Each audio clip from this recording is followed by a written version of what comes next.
Hello friends, happy Wednesday. Welcome to the morning after. I am your host, Sharleen Joynt, and today we are recapping episode 2 of season 16 of The Bachelorette, starring Miss Claire Crawley. And what a bachelorette she is so far. You guys know by now I start off all of these by dishing the moment that delivered, brought to you by Skip the Dishes. They will deliver delicious food to your door.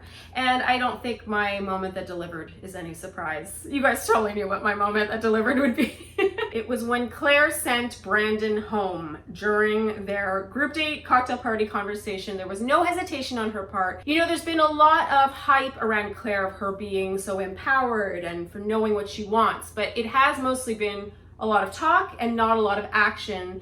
Not because of her, but more so because it's just been hyped and she hasn't had a chance to show that yet. This was the moment where she showed it. By sending Brandon home, she showed us what she does want by showing us what she doesn't want. And what she doesn't want, evidently, is a guy with so little substance that he can't even think of something about her that he likes other than her looks. It was really astounding. She also caught him in a lie because he said that he came on the show for her specifically, but then couldn't name one thing about her that he found interesting or intriguing other than her beauty. This was just Claire's bullshit radar being like in top form, and it was incredibly satisfying to watch on every level. There was a lot of drama in this episode, and next time you need something spicy to go with it, you can use the Skip app to get your perfect match delivered to your door. So this episode was both interesting and boring to me at the same time. It was certainly great in that raw, like Claire had many great moments, but at the same time, because of what most of us know happens later in the season, I'll refer to it as the elephant in the room, it is difficult to get as invested in these individual relationships as we typically would. So for example, Claire in her one-on-one time with each Riley and Easy this week, while normally you'd be like, ooh, they had this good rapport, they had some chemistry, that was good conversation.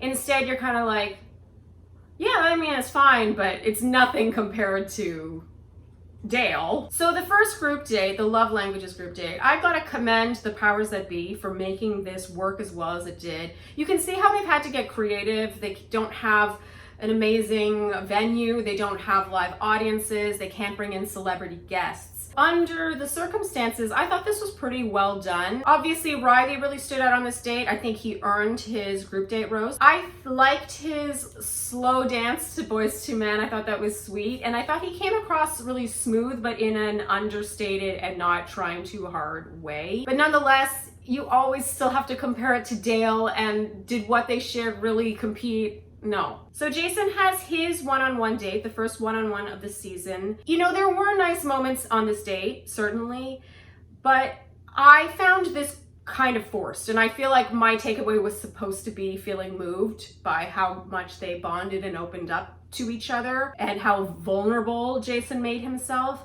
And I'm not taking credit away from him because I do think this was genuinely really difficult for him, and I thought he did very well under the circumstances. But what I have a problem with is feeling like the opening up is so forced. Now we're going to open up. Here's a pen and paper. Reveal your past. We're going to bond over it. The sort of ceremonial like breaking of the stones and the burning of the dress. It did not feel natural or organic. I'm also not totally convinced by the romantic chemistry here. It just still feels a little platonic to me. I'm just not really buying it, but I do really like Jason and I really like Claire. I just felt that this date felt slightly forced. So the second group date, which was strip dodgeball, to me it was pretty obvious that turning regular old dodgeball into strip dodgeball was a pretty desperate grab at making this higher stakes. Typically, you would put the men in their uniforms and then have them in a huge stadium with a live audience. It would just up the ante quite a bit, and without all that, it felt like, oh, well then we have to do something, let's make them take their clothes off. I continue to be amazed by what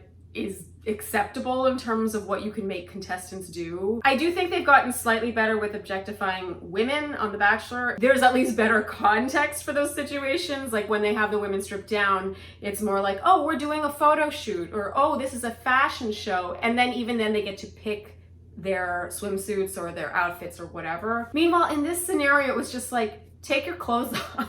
It was really quite extreme, and I know I wouldn't have felt comfortable with it. But it is amazing to imagine if the genders were reversed in this situation. That's not to say that I agree with Yosef's beef about Claire and how this was a sign of her immaturity in making the men strip down. First, there's a difference between objectifying someone and humiliating them. Second, I think that if you're not on the date and you didn't have that experience, it's not your place to say that. None of the guys that actually did have to strip down were complaining to the extent that he was. And I'm sure that if they had complained, for example, in their ITMs, that would have been shown. And third, the odds that Claire actually personally decided that it should be a game of strip dodgeball are pretty non-existent. We know from the fact that they even had matching underwear for their uniforms that this was a decision made by production in advance, and Claire was just the messenger. I don't think they were going to tell Chris Harrison to tell a gaggle of men to strip down. So yeah, for Yosef to immediately assume that it was Claire's decision shows that A, he hasn't seen a lot of this show before, and B, he's gullible. So the bit of drama on this group date is in the evening when Blake Moynes, our Canadian boy, for some reason thinks it's a good idea to get dressed up and go and crash the cocktail party. Ooh. This was not a good move, not a good move. It's just never worth it. I know he earned his rose out of it, but that rose wasn't going to be dependent on whether or not he did that. And I really think that this is just not worth the trouble in terms of the conflict it creates with the men and just how it paints him differently with all these people he's living with day in, day out. It's not so bold a move when you arrive really sheepishly and talk about how bold the move you just made was. You know, this was a disappointing move, sadly. Finally, the rose ceremony cocktail party.